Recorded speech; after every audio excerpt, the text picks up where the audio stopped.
Jawaharlal Nehru, a man who is hailed as a liberal icon and a champion of democracy. But Nehru has another face that not many people know. Despite 12 of the 15 Pradesh Congress committees voting for Sardar Vallabhbhai Patel, Nehru came through the back door to become Congress president and thereon India's first prime minister, leveraging his rapport with Gandhi. Years later, Nehru issued directions to his ministers to not attend Sardar Patel's funeral. This subtle sidelining of Sardar Patel by Nehru gives a glimpse of his democratic and liberal credentials. Nehru also tried to prevent Rajendra Prasad from becoming president by lying to him about having consulted Sardar Patel to put forward Rajaji's name for interim president. Rajendra Prasad called out Nehru's bluff by sending his letter to Sardar Patel.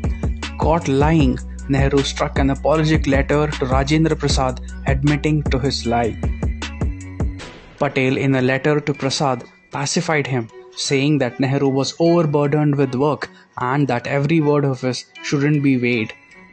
The matter was put to rest with Rajendra Prasad putting the matter behind, but Nehru held his grudge against Prasad. Addressing the Indian Law Institute, Rajendra Prasad had suggested that Supreme Court should define the powers of the President and Prime Minister.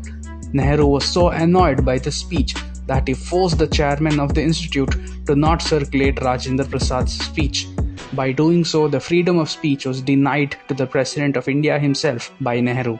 There are several such incidents that shatters the image of Nehru being the beacon of democracy that he is portrayed to be.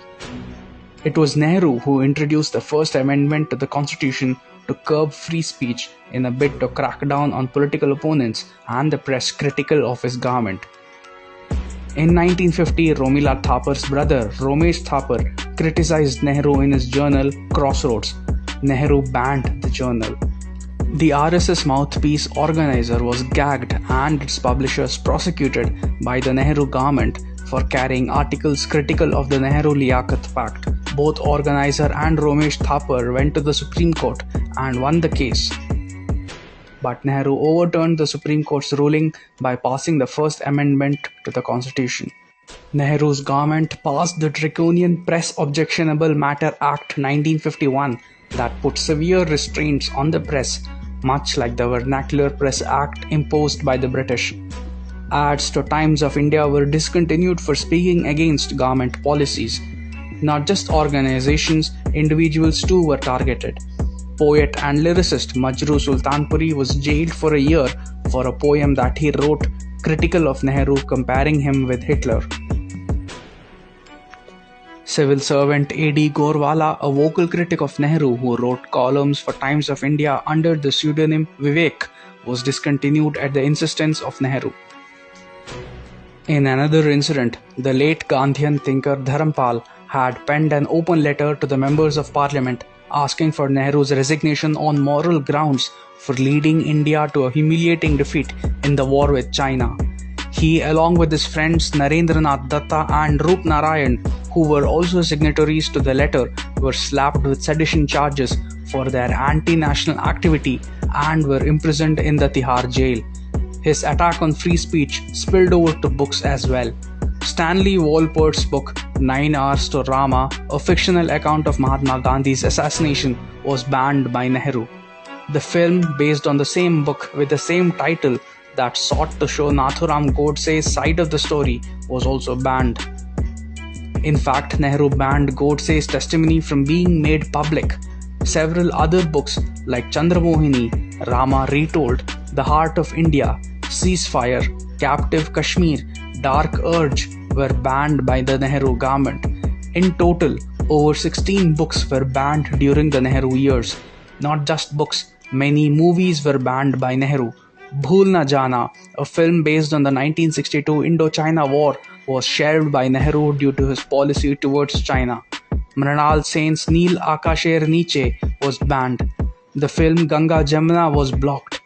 The landmark Tamil film Shivaji Ganeshan's Parashakti was blocked. The Malayalam play Ningalenne Communistaki was banned. Sharat Chandra Chattopadhyay's play Mahesh was banned. Even Rabindranath Tagore's works were not spared. Tagore's plays Gora and Visarjan were banned. At least 26 songs of Tagore were banned in the All India Radio, Calcutta. In fact, Nehru curbing All India Radio is a separate chapter altogether. The Nehru government sacked Lata Mangeshkar's brother Hridaynath Mangeshkar from the All India Radio for reciting Veer Savarkar's poem. Nehru continued to keep the ban on musical instrument harmonium imposed by the British, as he hated the harmonium. The Nehru government even banned film songs and Western pop music to be played on All India Radio. Nehru cracked down on political opponents as well.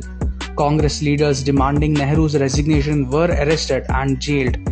In 1959, Nehru, at the insistence of his daughter Indira Gandhi, whom he had elevated as the Congress president that year, toppled the first ever non-Congress government that was formed under communist leader E.M.S. Namboodiripad in Kerala. He also proved to be a man of short temper. In late 1934 or early 1935, Nehru, who was addressing a public meeting in Delhi, slapped a man standing near the mic and started shouting at him as if something terrible had happened. But it was just the mic which had faulted. When the mic started working again, Nehru was heard saying, "The leaders of the Congress in Delhi are low-bred, mean and mindless people. I have told them time and time again not to invite me if they cannot make proper arrangements. But they pay no heed." In another incident, Nehru was being escorted by a cordon of Congress volunteers after addressing a meeting. When people came forward to take a glimpse of him and touch his feet, Nehru started slapping with both his hands and kicking with both his feet at people who came near him. Such has been the attitude of Nehru to a common Indian.